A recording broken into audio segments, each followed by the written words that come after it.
25 വയസ്സ് വരെയും എൻ്റെ മനസ്സാണ് നോവൽ എഴുതിയത്, കടലാസും പേനയും ഇല്ലാതെ.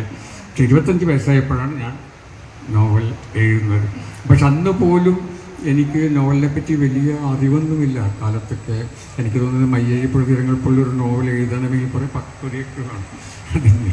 പക്ഷെ അതെനിക്ക് കൈവന്നിരുന്നു എന്ന് എനിക്കറിയില്ല. പക്ഷെ ഞാൻ ഒരുപാട് ആശങ്കകളും ദുഃഖങ്ങളും ഒക്കെ അനുഭവിച്ച ഒരാളാണ്.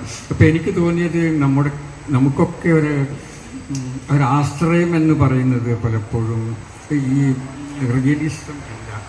റിയലിസം അല്ല, അതിനപ്പുറത്തുള്ള ഭ്രമകൽപ്പനകൾ, ഫാൻറ്റസികളുണ്ടല്ലോ, മിത്തുകൾ, അതിലാണ് നമുക്ക് ദുഃഖിതനായിട്ടുള്ള ആശങ്കപരനായിട്ടുള്ള ഒരു എഴുത്തുകാരന് എപ്പോഴും സാന്ത്വനം ലഭിക്കുന്നത് ഈ ഒരു ഭ്രമകൽപ്പനകളുടെയും ഫാൻറ്റസികളുടെയൊക്കെ ഒരു ലോകത്തിലാണ്. ഒരുപക്ഷെ അതുകൊണ്ടായിരിക്കാം ഞാൻ പെട്ടെന്ന് തന്നെ ഈ വില്യാങ്കലിലേക്ക് ആകർഷിക്കപ്പെട്ടത്.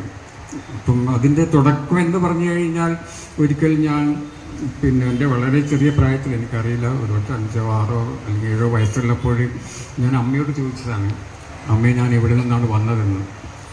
അപ്പോൾ അമ്മ എൻ്റെ മുഖത്ത് നോക്കി പറഞ്ഞു, നീ എൻ്റെ വയറ്റിൽ നിന്നല്ലേ വന്നതെന്ന്. അപ്പം ഞാൻ അമ്മയോട് ചോദിച്ചു, അതിനു മുമ്പ് ഞാൻ എവിടെയായിരുന്നു.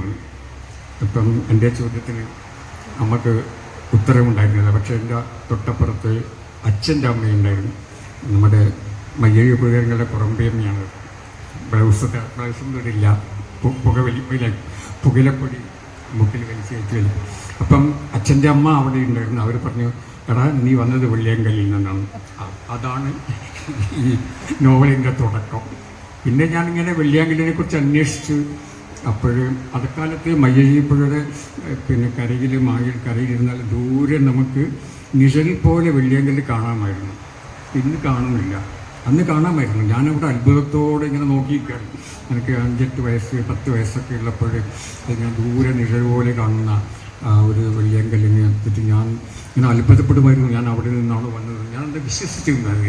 കാരണം ചെറുപ്രായത്തിൽ ഞാനത് ശരിക്കും വിശ്വസിച്ചു, അങ്ങനെ ഞാൻ അവിടെ നിന്നാണ് വന്നതെന്നുള്ളത്.